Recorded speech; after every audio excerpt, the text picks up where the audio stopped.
Pozdrav svima! Danas pravimo jedan prilog koji se savršeno stopi sa mnogim jelima, omiljenim mesom, sarmicama, punjenim paprikama, ćufticama, jednostavno spisak je dug, a jasno vam je već da govorimo o pire krompiru.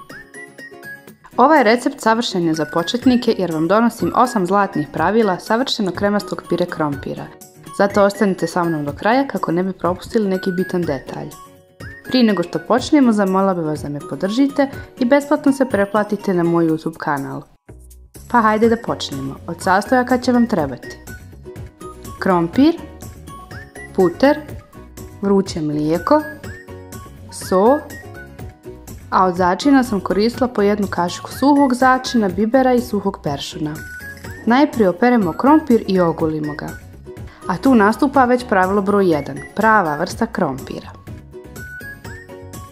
Uvijek birajte onaj sa visokim postotkom škroba jer je takav krompir idealan za gnjećenje. A nikako se ne preporučuje mladi krompir za izradu pirea.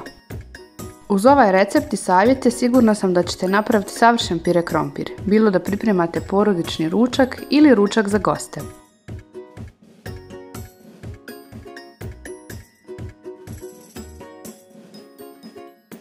Oguljeni krompir operite hladnom vodom, a zatim ga izrežite na polovine.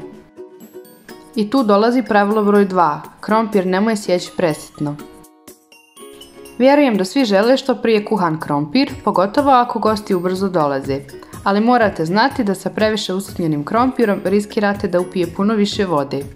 Zato ih radije režite na pola i sigurno izbjegnite vodenast pire krompir. Izrezani krompir stavite u šerpu, dodajte hladnu vodu i so, ja sam dodala oko 2 litra kako bi voda bila preko krompira. Dakle, pravilo broj 3, krompir staviti u hladnu posoljenu vodu. Podesite srednje jaku temperaturu, poklopite i ostavite da kuha oko 15-20 minuta, s tim da uvijek budite u pripravnosti da vam se krompir ne prekuha. Svako ima svoj recept za pripremu pirea, ali sa ovim ćete polizati i kašiku i tanjir.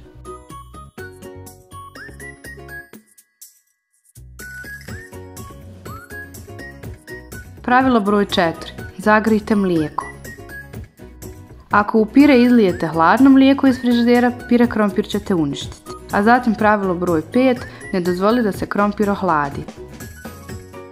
Nakon što procijedite krompir, prebacite ga u veću zdjelu dok je još vruć. Ako vam se krompir ohladi, pire vam neće biti kremast kako bi inače trebao.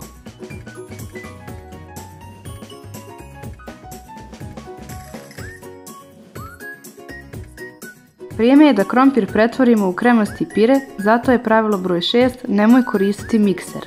A potom, jako bitan dio je dodati puter narezan na kockice i začine koje ste pripremili. Za mene je puter nezamjenjiv kada je u pitanju pire krompir, zato pravilo broj 7, nemojte preskočiti. Za gnječenje krompira možete koristiti gnječilicu ili presu za krompir, ja koristim viljušku i pomoćni alat od miksera. Prvo izgnječim krompir viljuškom da se svi sastojci poprilično sjedine, a zatim nastavim pomoćnim dijelom od miksera.